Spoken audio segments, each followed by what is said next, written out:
Hey everybody, welcome back to my channel. I am Miss Roxanne's Daily Rambles. Today we're doing Season 7, Episode 1 of Voltron called A Little Adventure. So we start off with a flashback scene as Shira at the academy, and he's basically introducing himself to the class and about what he does. And we see that Keith is there. And he's not even really paying attention to Shira. He's just kind of off in his own little world for the most part. So they decided to do a test, like a flight simulator of, going through asteroids and like flying a spacecraft. And pretty much everyone fails after level 2. And so Keith does it for fun, and he gets like really far. Like I think he goes to level 5 or 6 or something. And then basically he was doing good until he ever heard his teacher talking to Shira about like he's not a great student and kind of bad mouthed him a little bit. So he crashed on purpose, and then he stole Shira's car. So luckily Shira had like a locator on it, and when he came to get it, he forgives him and says don't worry about it. And then we go to the present day where the team can't contact the Voltron Coalition, and there might be an alternative resource to get the Lions to Earth because that's their objective. So Keith and Allura will stay behind with Shiro to keep him stable because he's in the chamber. And she's trying to convert the consciousness from Bloodline back into Shiro's, I guess, clone, but not really. I don't know. I kind of got confused with that. Anyway, so they'll go back to a flashback. And then we have the other Altarian girl. It's like, look, all this just happened. What? And we're going off on somewhere else so quick, which is kind of like like the thing for the show. It's like something bad happens. Like who cares? We gotta go do something else. We gotta do our job. And she's just like, what? She's basically taking away the audience interest, like how we kind of feel. It's like what? So anyway, they go anyway to look for alternative resource.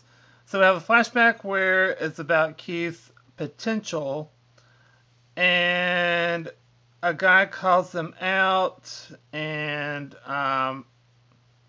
it's not great. And then we go back to the present where Coran yells Yelmore, which is a creature that can help find the alternative fuel. And they find one, and they got sprayed by something, and they shrunk, like to like this. And then we go to back to a flashback where Hunk and is there, and Lance and the garrison already.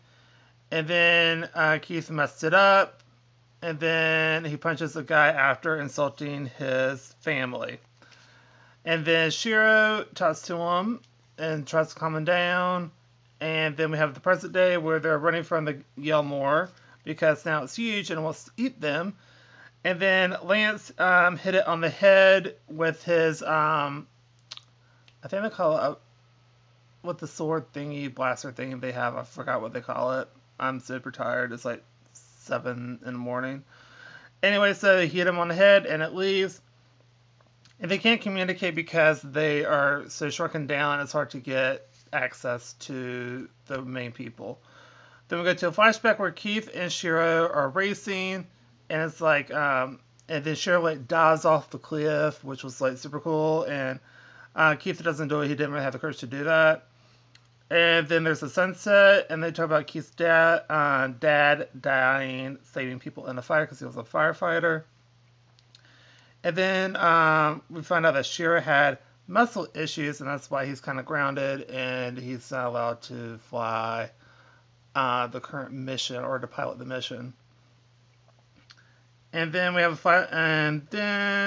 we continue on with the flashback where Shiro is denied the mission because of his health, and talks to Adam, which is his ex-boyfriend.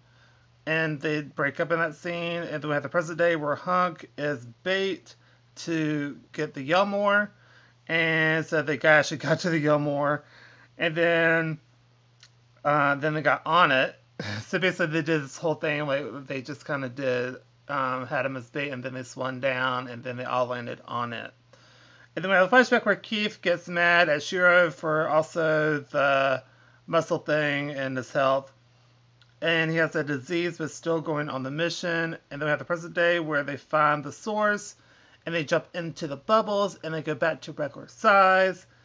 And Shiro is awake. And that's literally the end of the episode. This was a good episode. I really enjoyed it. Bit of a side mission. And you get to learn more about the backstory and everything and how Keith was compared to how he is now. So it's very interesting to see how that transpired. And I give this episode an A+. I think I already said that. Anyway, I really enjoyed the episode. It was really great hearing about Shiro's backstory as well. And just everything about this episode was really funny and also kind of serious too. So I actually really like to have like a really good balance. And not a lot of shows have that balance, so I really do appreciate that. And that's what I'm doing for this video. So if you like this video, please go to like, comment down below, tell me what you think of the episode. Do you agree, disagree? Just let me know your overall thoughts down below. And also, suggestions for any other shows, music or movies, or even trailers, also let me know down below. And don't forget to subscribe, because that helps out the channel a lot. Anyway, that's what I'm doing for me. I hope y'all have a super awesome day, and I'll see y'all later. Bye, everybody.